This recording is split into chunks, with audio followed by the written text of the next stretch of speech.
Welcome to my moms kitchen YouTube channel. আজকের recipe কাতলা রেজালা।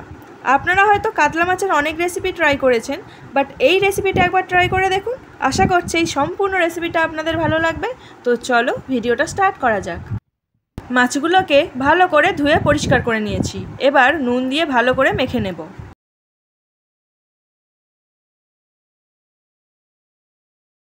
এখানে পেঁয়াজগুলোকে স্লাইস করে কেটে নিয়েছি।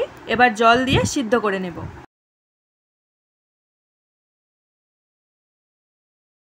কাতলা রেজালা বানানোর জন্য একটা মশলার পেস্ট রেডি করে নেব।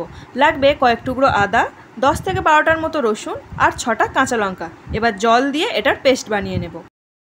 আর লাগবে 2 চামচ চারমগজ, 2 চামচ পোস্ত ও 5টা থেকে 6টা কাজু বাদাম। এটারও জল দিয়ে স্মুথ পেস্ট বানিয়ে নেব। আর এদিকে পেঁয়াজগুলো সিদ্ধ হয়ে গেছে, এটাকে একটা পাত্রে তুলে নিয়ে ঠান্ডা করে পেস্ট বানিয়ে নেব। এবার কড়াইতে তেল গরম করে নেব। এর মধ্যে একটু নুন দিয়ে দিলাম যাতে মাছগুলো না জড়িয়ে যায়। মাছগুলোকে দিয়ে হালকা করে ভেজে তুলে নেব। ওই একই তেলে ফোড়নে দেব শুকনো লঙ্কা, তেজপাতা, গোটা গোলমরিচ আর হাফ চামচ মৌরি। দিয়ে দেব সিদ্ধ করে রাখা পেঁয়াজ বাটা। এবার গ্যাসের ফ্লেমটা মিডিয়াম রেখে ভালো করে কুক করে নেব। আর দেব আদা, রসুন ও কাঁচা লঙ্কা বাটা দিয়ে মিশিয়ে নেব যতক্ষণ না পর্যন্ত কাঁচা গন্ধ চলে যাচ্ছে। এবার বাকি মশলাগুলোকেও অ্যাড করে দেব স্বাদ মতো নুন, 1 চামচ ধনে গুঁড়ো ও হাফ চামচ জিরে গুঁড়ো দিয়ে মিশিয়ে নেব। এবার দিয়ে দেব চারমগজ, কাজু ও পোস্তর পেস্ট দিয়ে মিশিয়ে নেব।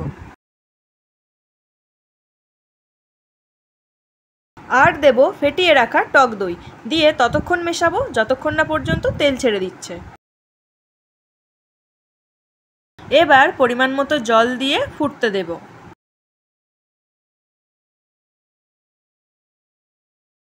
গ্রেভি ফুটতে শুরু করেছে। এবার ভেজে রাখা মাছগুলো দিয়ে মিশিয়ে নেব।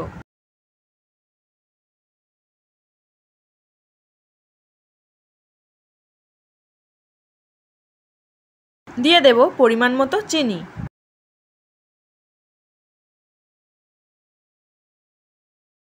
আর দেব গরম মশলা গুঁড়ো ও 1 চামচ কেওড়া জল দিয়ে মিশিয়ে নেব।